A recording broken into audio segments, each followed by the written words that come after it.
Bonjour et bienvenue dans ma cuisine. Je suis ravie de vous retrouver aujourd'hui pour vous partager une recette de cookies sans gluten que vous allez pouvoir préparer en avance, congeler et utiliser au gré de vos envies.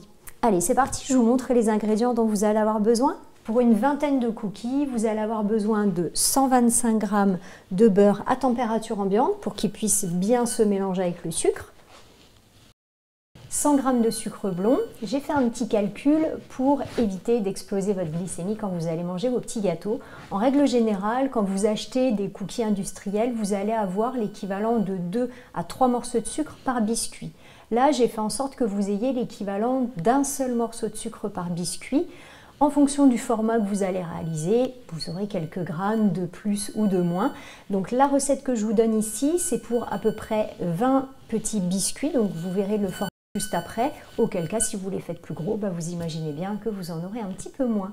Ensuite, vous allez bien mélanger le sucre et le beurre. Alors il est vrai que j'ai utilisé un robot pour ma recette, mais vous pourriez très bien le faire à la main et bien tout manipuler pour créer en fait une pâte sablonneuse.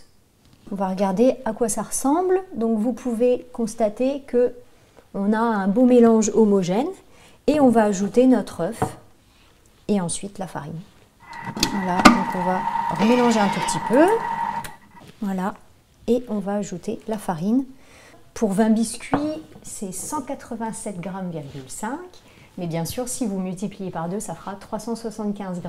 C'est une quantité qui est un petit peu plus arrondie. La farine que j'ai choisie pour ces cookies sans gluten, c'est une farine de riz complet.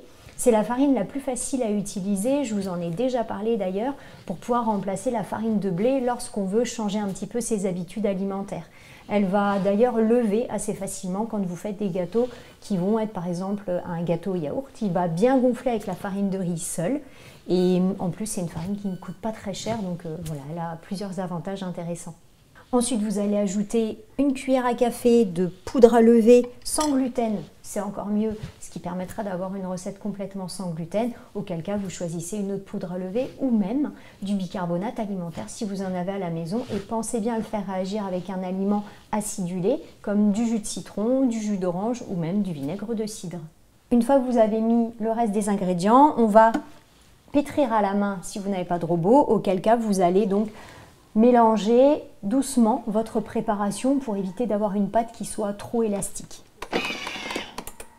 Alors là, je passe un petit coup de spatule simplement pour décoller la pâte. Et puis, je vais ajouter des petites pépites de chocolat pour la gourmandise, bien sûr.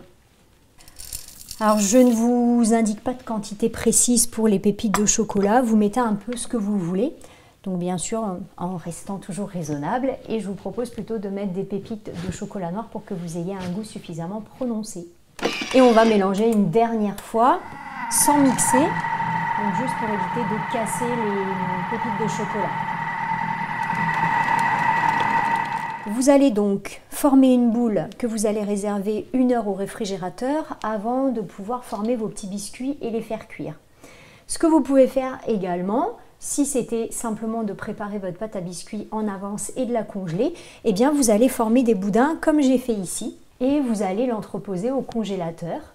Ce qui vous permettra, quand vous aurez envie de confectionner des biscuits, de dégivrer votre rouleau et ensuite vous allez couper au couteau vos biscuits et ensuite les positionner directement sur votre plaque de cuisson et les faire cuire.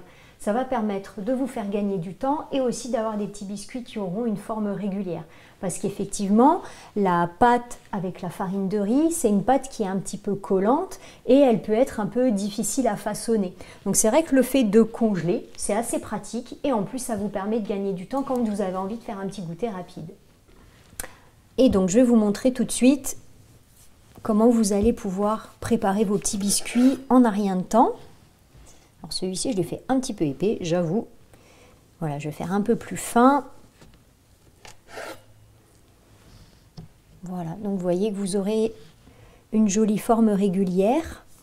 Alors ce que vous pouvez ajouter également, en plus des ingrédients de départ que je vous ai proposés, de la gousse de vanille que vous allez gratter. Donc ça va vous apporter également un très bon goût à vos gâteaux. Lorsque vous achetez de la vanille en poudre, vous savez, dans ces petites fioles, je vous invite vraiment à consulter l'étiquette de votre produit puisque parfois vous pouvez vous retrouver avec l'ingrédient suivant, gousse de vanille épuisée.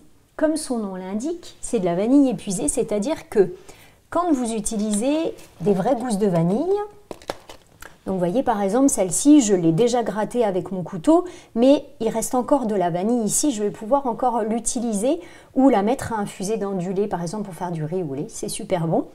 Et donc finalement, c'est ça la vanille épuisée. Ce sont en fait ce qui reste de la gousse de vanille, donc ça va avoir un peu moins de goût et ils vont vous le vendre comme de la vanille. Donc soyez vraiment vigilants et prenez plutôt des produits où vous avez extrait de vanille naturel ou vanille en gousse, mais évitez que ce soit noté épuisé.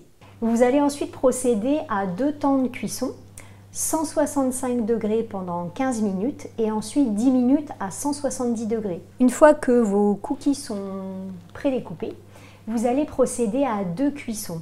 Une à 165 degrés pendant 15 minutes et une seconde pendant 10 minutes à 170 degrés.